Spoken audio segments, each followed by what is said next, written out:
Is Diablo 4 settling into its identity as the ARPG for casual gamers?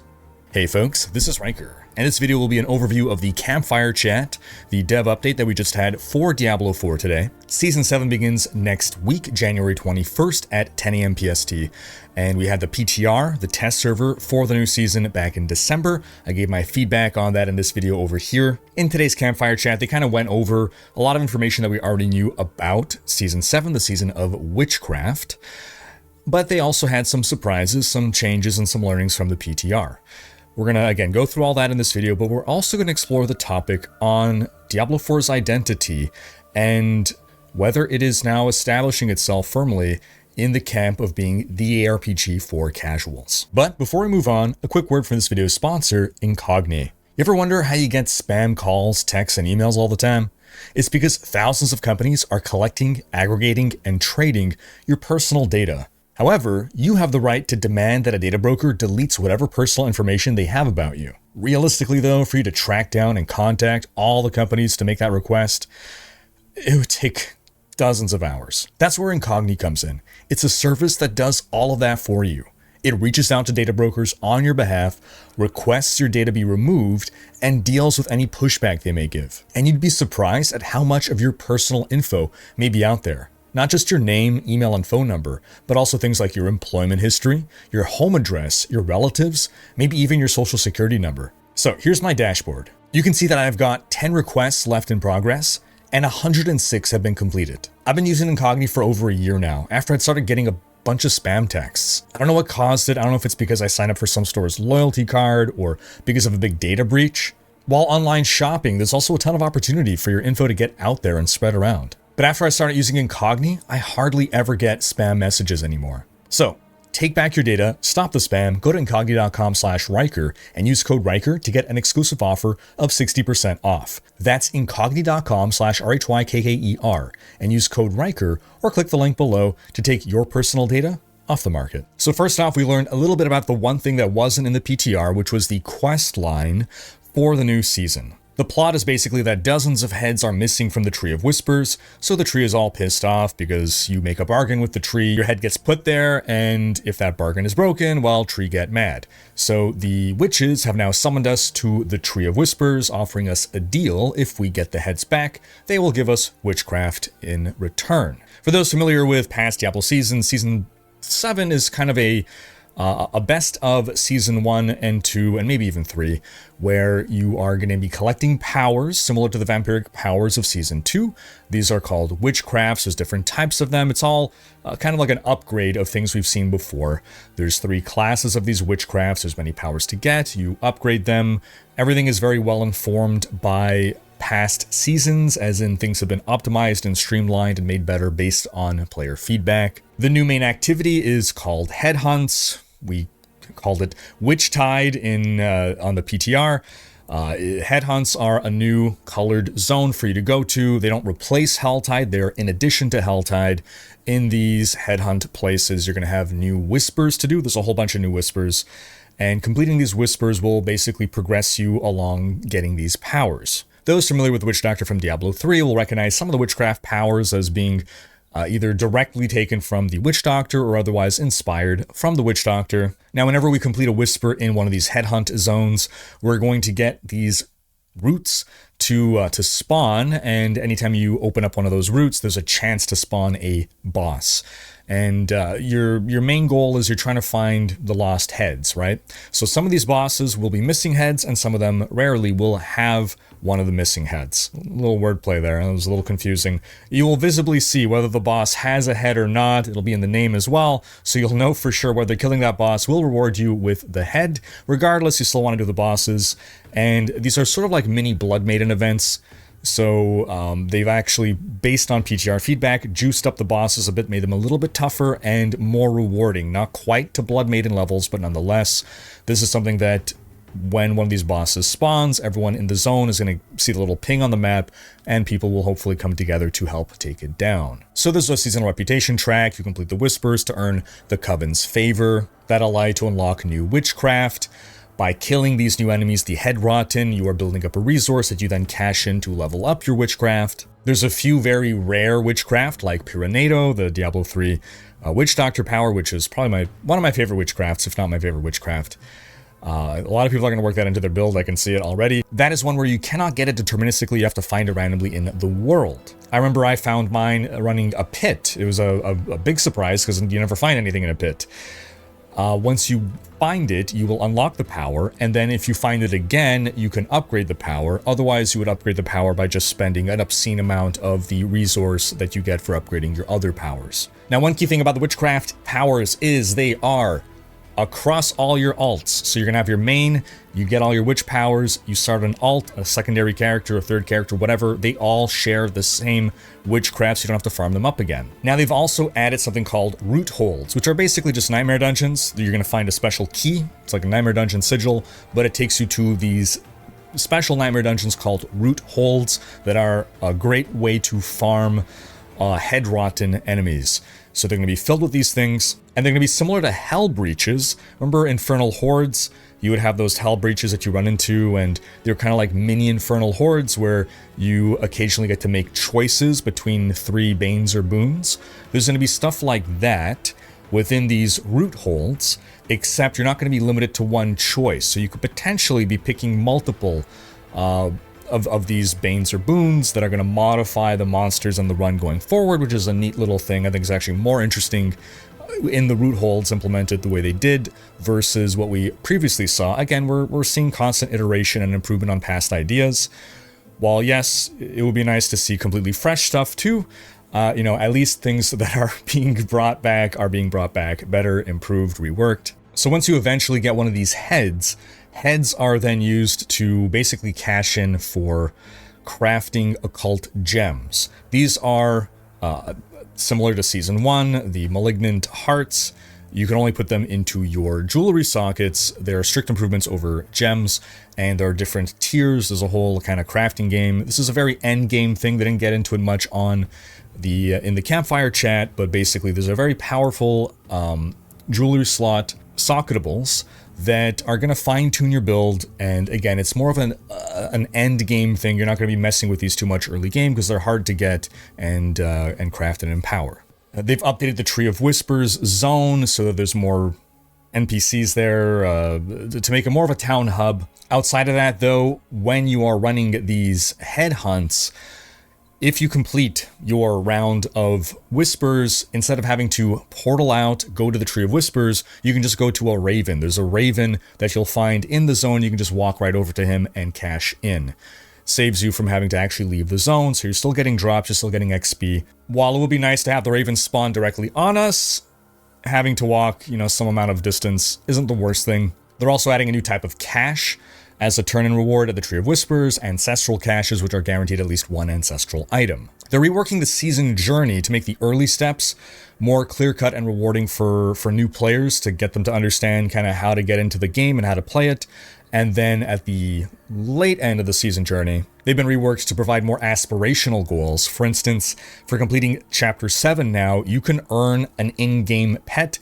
This Raven here, the first flying pet, it is a burb, and this is literally the first time that I actually care to complete my season journey. I don't think I've completed, or I haven't gone out of my way to ever complete the season journey in Diablo 4 so far. I don't think so, at least. I just never cared about the rewards. This is the first time I will definitely go for that bird. The devs then got into some changes they made based on player feedback, and some was that they are going to make the headhunt areas less overwhelming for new players. The feedback they were getting was that new players were finding it overwhelming. And that was the first time I kind of went, well, that's interesting feedback. So they're reducing the number of elites in the area. They're reducing how often the bosses spawn, basically. It should still happen often, but and there should still be great density in the area overall, but overall it's being dialed down. They're also reducing how often low-value items drop. Great change. They reduced the number of active headhunt zones from 5 to 4.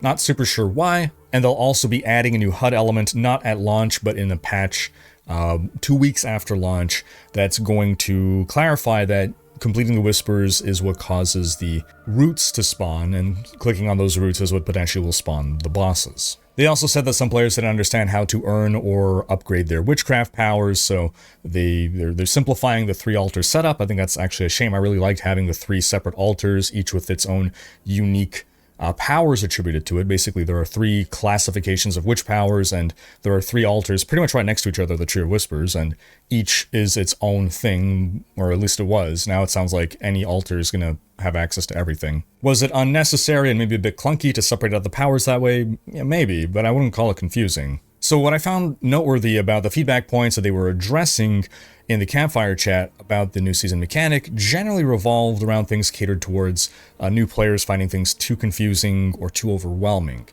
And again, this sort of continued to be a theme, at least was my perception, that differed a little bit from some of the earlier Campfire chats where I feel like things early on, the first few Campfire chats were much crunchier overall and more tailored to like the hardcore ARPG crowd, whereas now it seems like we're talking more to the casual players. And I'll specify, this is neither a criticism nor a compliment, it's an observation. So after talking about that, they went over some balance points. For those unaware, you can now put multiple points, 5 points, into an ultimate skill, and what they added on the PTR was if you get all 5 points, you unlock some extra synergy bonus. They found those were overperforming, they tuned them down a bit. Across the board, summons are now much more powerful. Pretty much anything that you benefit from, your summons will now benefit from.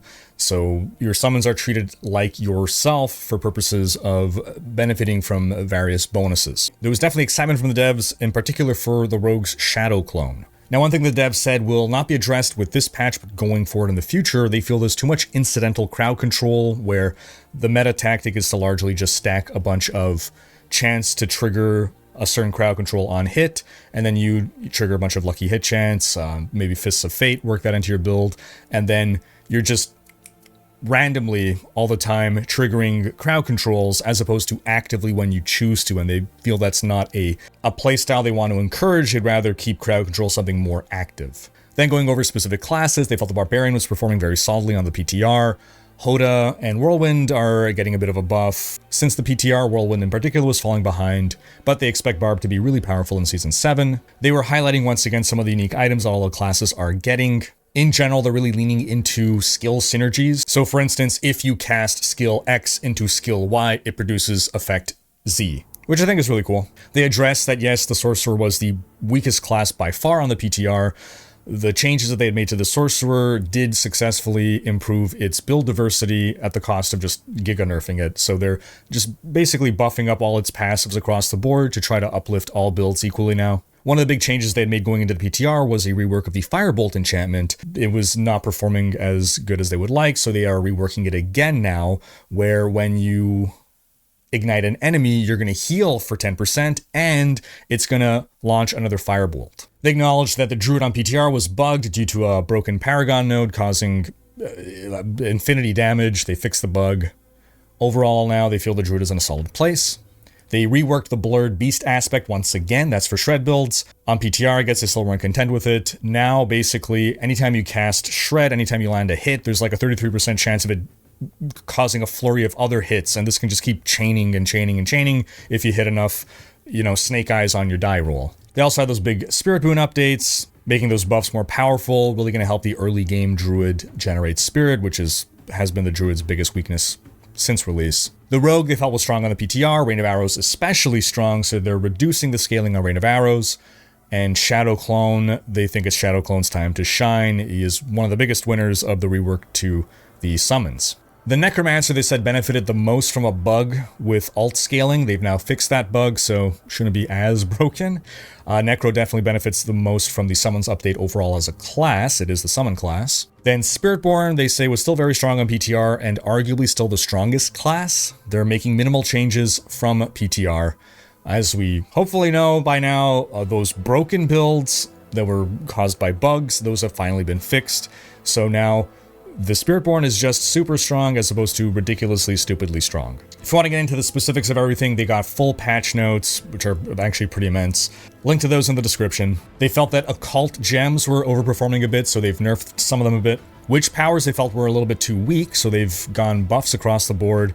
Big buff to the Frog in particular, which is great. They also revealed a new witch power that was not in the PTR. It's a Psyche power called Force of Will. and it's basically for overpower builds. Overpower in general is pretty strong in this game, so I'm a bit concerned about this, but I guess we'll see. Now, of course, we are getting finally the armory in Season 7. This allows you to save multiple builds. They clarified that it does not cost any gold to swap builds, and you can find the armory in plenty of places. As for some miscellaneous stuff, they clarified that when a season ends, your Paragon XP is going to get migrated to your Eternal Paragon XP. That's going to allow your Paragon levels to increase over time.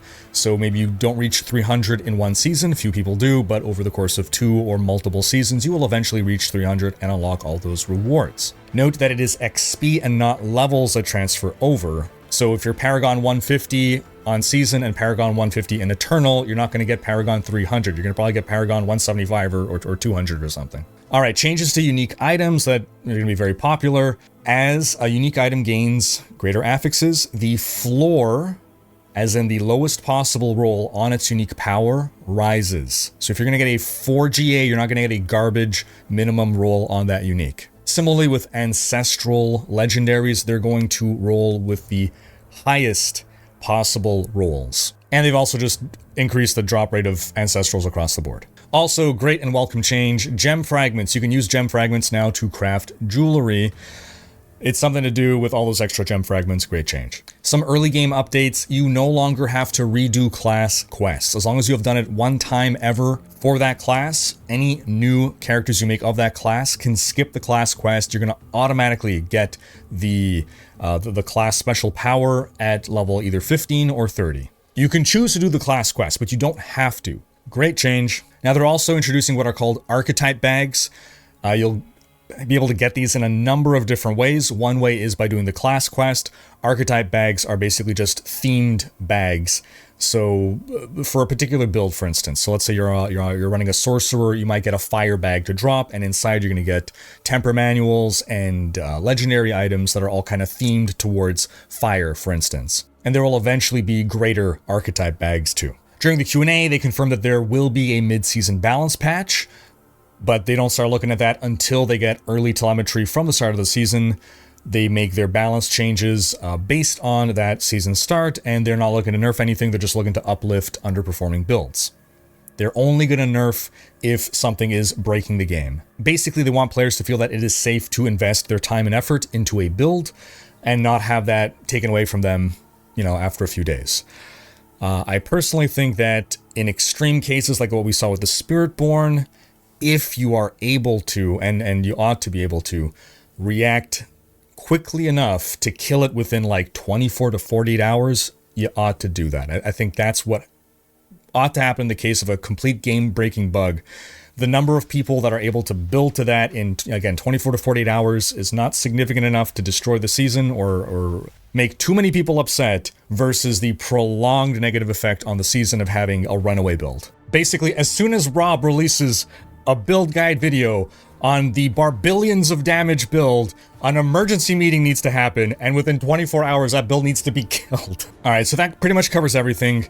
Let's talk a little bit now about the impression that I got. And maybe this is just me. If you folks got the same impression, do sound off in the comments. But I feel as though that Diablo 4, since launch, has had something of an identity crisis.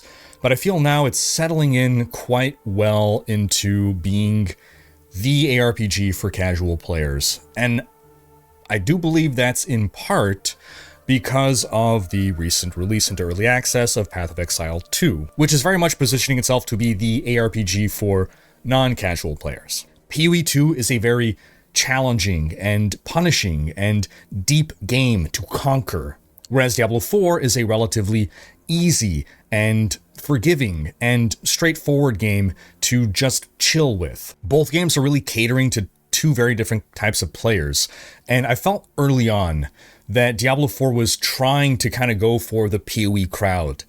And again, maybe I'm reading too much into this latest Campfire, but based on what they chose to talk about, what they chose to highlight, and what they chose not to talk about so much, it just felt as though this was the first time really embracing that identity as the casual ARPG. But I turn the question to you folks, what do you think? Sound off in the comments, because that's going to wrap up this video. But don't forget to check out my early impressions of Season 7 and stay tuned for more videos. Thanks for watching, special thanks to my supporters for making these videos possible, and subscribe to join Rhykkers Raiders for more ARPG content.